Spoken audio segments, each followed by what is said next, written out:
It is very important to understand what functions salt performs in the body, what symptoms appear if it increases, and what symptoms appear if it decreases. It is also important to understand whether salt can be used as a tonic, because the elixir of life cannot exist without salt. Therefore, understanding the complete details about salt is essential. However, before discussing that, some basic and important concepts must first be understood.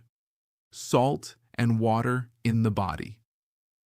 Remember that salt has the ability to absorb water easily. Here is an important point to understand. Salt absorbs water, but water does not absorb salt. Keep this principle in mind. It is salt that absorbs water. If salt did not have this property, water could not remain in the body. The amount of water that stays inside the body is maintained because of salt. In other words, maintaining water balance in the body is the responsibility of salt. If the amount of water in the body increases and begins to accumulate excessively, this too is related to salt imbalance. In such situations, swelling may appear in the hands and feet, and sometimes fluid may accumulate in the abdomen. Effect of salt, according to the theory. According to this theory, because of its warm and moist nature, salt affects the glands and nerves and serves as nourishment for them. When fluids accumulate in the nerves due to nervous sedation, salt helps absorb these fluids and remove them through the transport glands. In this way, strength and stimulation return to the nerves, and painful symptoms begin to disappear. This happens because increased activity in absorptive glands, breakdown in involuntary muscles, sedation in sensory nerves, these processes help remove abnormal conditions. Remember that salt is an immediate and lasting remedy for many conditions caused by dry, muscular disturbances, but understanding how this occurs requires careful observation. Understanding salt deficiency and excess.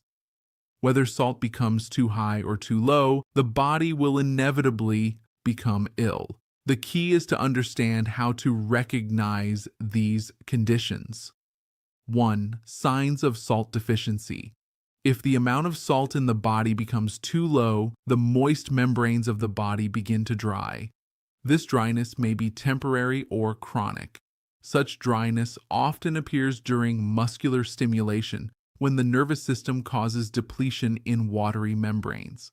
In dry and hot weather, people often notice dryness in ears, eyes, throat, skin.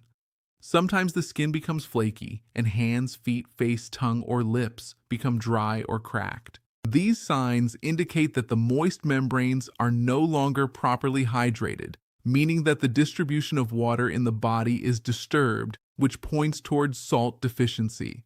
However, in muscular nervous stimulation, this dryness may only be temporary. In such cases, the fluids have not decreased, but have become stagnant, and a small amount of heat can break this stagnation. If this condition persists for a long time, it indicates chronic salt deficiency in the body. Understanding dryness in different stimulatory states. A key principle to remember: in nervous stimulation, salt becomes insufficient compared to the body's needs. In muscular stimulation, salt is not properly absorbed by the body. In glandular stimulation, salt is not properly excreted. In glandular muscular stimulation, salt is not excreted properly, while in glandular nervous stimulation, salt may become excessive. By understanding this principle, one can determine salt imbalance through pulse examination and urine analysis, and then correct the imbalance to treat many diseases. 2. Another sign of salt deficiency. Earlier, it was explained that dry mucous membranes indicate salt deficiency. However, sometimes the opposite condition occurs. Instead of dryness, the mucous membranes begin releasing excessive fluid. This may appear as excessive watery discharge from bodily channels. Remember this important point. In nervous stimulation, salt is continuously lost from the body. In muscular stimulation, salt fails to be absorbed. In both cases, salt ultimately becomes deficient in the body. Muscular stimulation usually causes dryness, while nervous stimulation produces excess moisture, yet salt deficiency exists in both conditions. Example: cholera. A clear example is cholera, which is considered a nervous stimulation disease. In the beginning stages, water begins to accumulate in the muscular system. Heat and salt are lost through glandular breakdown. As a result, body heat and salt levels fall sharply.